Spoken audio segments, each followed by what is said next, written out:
So the Cheltenham Festival just around the corner, and a brave soul in the racing TV production team, my producer, suggested that I put together a lucky 15, 4 selections for the Cheltenham Festival, and this is what I've come up with. It's pretty hard to focus for sure on the 4 horses that I wanted to end up with, but these were perhaps the 4 that I felt most compelled to include in my lucky 15. The first one is a pretty obvious one, even though his last run was his worst, and that came at the Dublin Racing Festival from Marine Nationale. Prior to that, to say that he would be around 5-2, 9-4 for the Arkle would have been almost unthinkable. His form last season, obviously when he won the Supreme Novices Hurdle, perhaps one of the best bits of form on offer in the Arkle this year. He was mightily impressive here. Obviously, Fergal Vega was his big contender on this occasion, who travelled just in behind the pace, but Marine Nationale travelled equally as well, if not better. And the beauty about him is that he picked up so well at the end of the race. Yes, Fergal Vega made a little mistake at the last flight of hurdles, but Marine Nationale was running away from him at the end. And he made a sparkling chasing debut when he returned back to action in December at Leopardstown. Here, after the last, he picks up Fergal Vega and clears away, which just shows how much he handles Cheltenham, how well he finishes his races off. As we know, traditionally, the Arkle requires horses that perhaps might be a little bit stronger in the latter part of the race than the majority of 2-milers. And I think Fergal Vega certainly succumbed to that strength from Marine Nationale last year, and I think that's in his weaponry. I'm prepared to forgive him that one bad run in his career so far. The ground has been put up as a potential excuse. I actually thought he jumped pretty well in the main in that race at Leopardstown last time, where he disappointed at the Dublin Racing Festival. So I'm prepared to put a line through that, and I'm happy to take a price at around 5-2 on Marine Nationale for the Arkle. I think he's the best horse in the race, just that little nagging doubt about what happened last time out. If he's at his best, he wins. It's as simple as that for me. My next selection, now connections do have the option of running Broadway Boy in perhaps the Brown Advisory, but I'm really hoping he goes for the National Hunt Chase. It's the race that I've felt he's always been perhaps best suited to. He's got an excellent record at Cheltenham. He had an excuse for his poor run at Warwick last time out, where it appeared he had ulcers, and so he's able to put that run behind him, and you can now say Broadway Boy, if you take that run out, has actually had a fantastic season.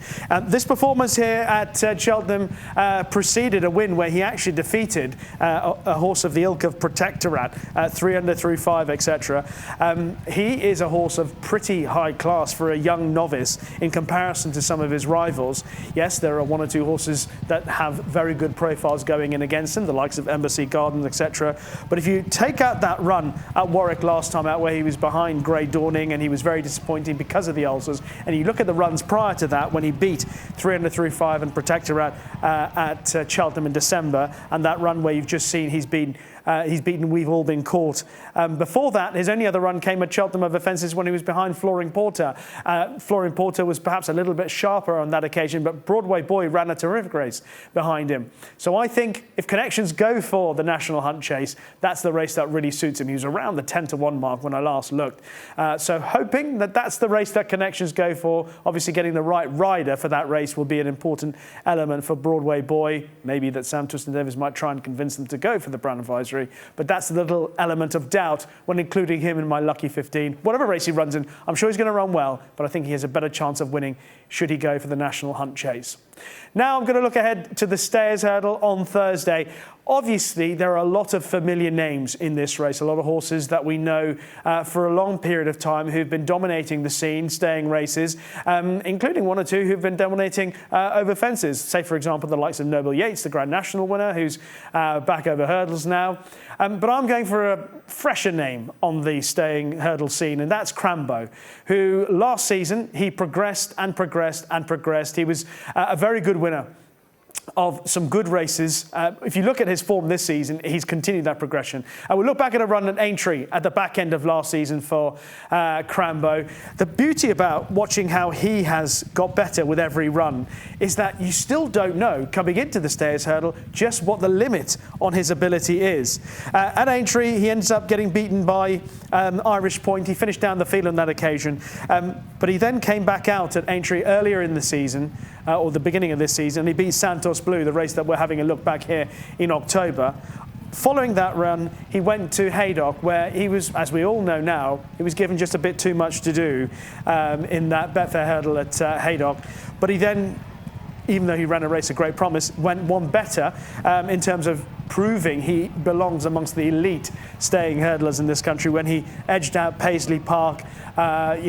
Paisley Park is a horse that has had a very good season, so although Paisley Park is aging, he is still a horse that is capable of very high-class form, and Crambo beat him on that occasion.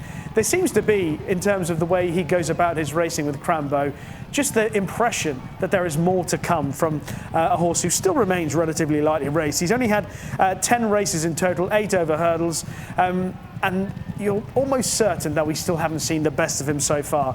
And you're looking for the Stayers hurdle. Yes, Teahupoo is potentially a star amongst them, but Teahupoo, we've seen a bit more of him, and we know a bit more of him at this level than we do Crambo.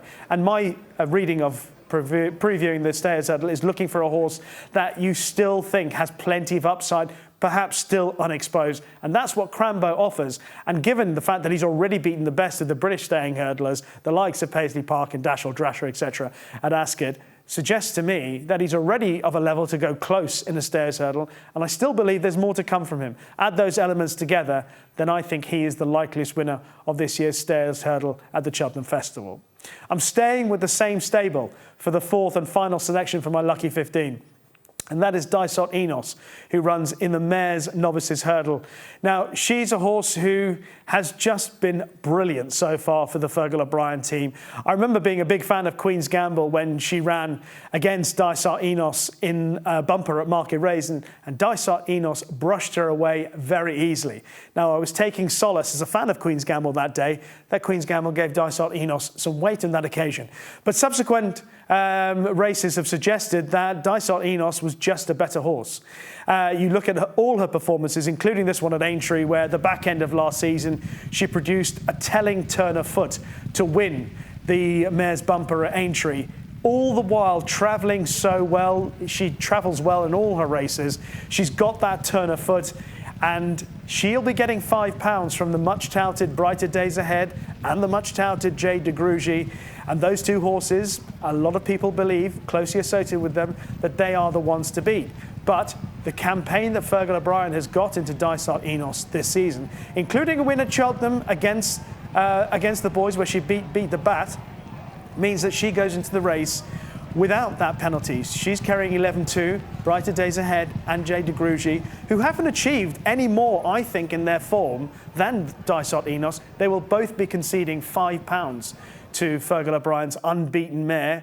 So all in all, I think the way that elements have conspired for Dysart Enos means that I think she should be favourite in the race when you consider the fact that she's getting weight from those two horses. And in terms of achievement, she's on par, if not ahead of them, considering her bumper form and what she's done over hurdles so far in her career. I think she's got as much exciting potential as anything running at the Cheltenham Festival. She might just be a very, very special horse. So these are the 4 selections that I've ended up with for this year's Cheltenham Festival. Marine Nationale in the Arkle, Broadway Boy in the National Hunt Chase, and fingers crossed that that's the race that he ends up in, the National Hunt Chase. Crambo for the Fergal O'Brien team in the Stayers Hurdle, and Dysart Enos again for the Fergal O'Brien team in the Mares Novices Hurdle. So those are my 4 selections. Somewhere along the way, I hope that I've got a little bit of that Lucky 15 right. Watch live racing now on racingtv.com.